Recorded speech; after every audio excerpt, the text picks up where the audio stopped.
नमस्कार मंडळी, कसे आहात तुम्ही? छोट्या पडद्यावरील मालिकांमध्ये सध्या TRPसाठी चांगली चढाओढ निर्माण झाल्याचं पाहायला मिळते.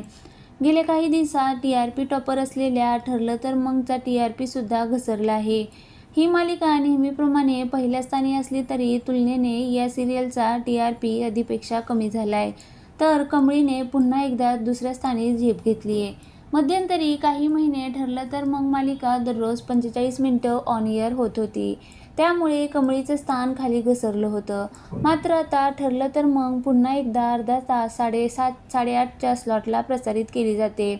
त्यामुळे कमळीने TRPच्या शर्यतीत दुसरं स्थान मिळवलं आहे. टॉप 5 मालिकांमध्ये तिसऱ्या स्थानाची एंट्री घेतली आहे सनई चौघडीने. आसावरी गौतम बांदेकरांच्या खोट्या लग्नाचा ट्रॅक प्रेक्षकांना आवडलेला आहे. शर्वरी आणि जयची केमिस्ट्रीसुद्धा प्रेक्षकांच्या पसंतीस उतरली आहे. अवघ्या 3 महिन्यात या मालिकेने TRPच्या यादीत तिसऱ्या स्थानावर झेप घेतली. 6 जून ते 12 जून या दरम्यानचा TRP जाहीर करण्यात आला. सनई चौघडेसह तिसऱ्या स्थानावर आनंदी आणि तू ही रे माझा मितवा या 2 मालिकासुद्धा आहेत. एकंदर या तिन्ही मालिकांना गेल्या आठवड्यात सारखाच TRP मिळाला आहे. तारिणी मालिकासुद्धा स्लॉट लीडर ठरली नसली तरी TRPच्या यादीत 4थ्या स्थानावर आहे. गुलाबला अटक, तारिणीला गोळी लागणं व तिने दिलेली प्रेमाची कबुली, त्यामुळे प्रेक्षकांच्या मनात आगामी भागाबद्दल उत्सुकता निर्माण झाली आहे.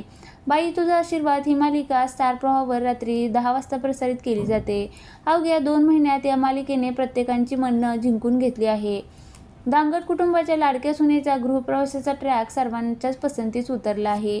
याशिवाय तेजश्री प्रधानची मालिकासुद्धा 7:30 वाजताची स्लॉट लीडर ठरली आहे. अंशुमनचं सत्य, अर्पिताची घरातून हकालपट्टी आणि स्वानंदीच्या बहिणीचं अंशुमनशी लग्न हा ट्रॅक सध्या मालिकेत सुरू आहे. प्राजक्ता गायकवाडची पाठराखीण मालिका TRPच्या यादीत 5व्या स्थानावर आहे. तर दीपज्योती मालिका 6व्या स्थानी.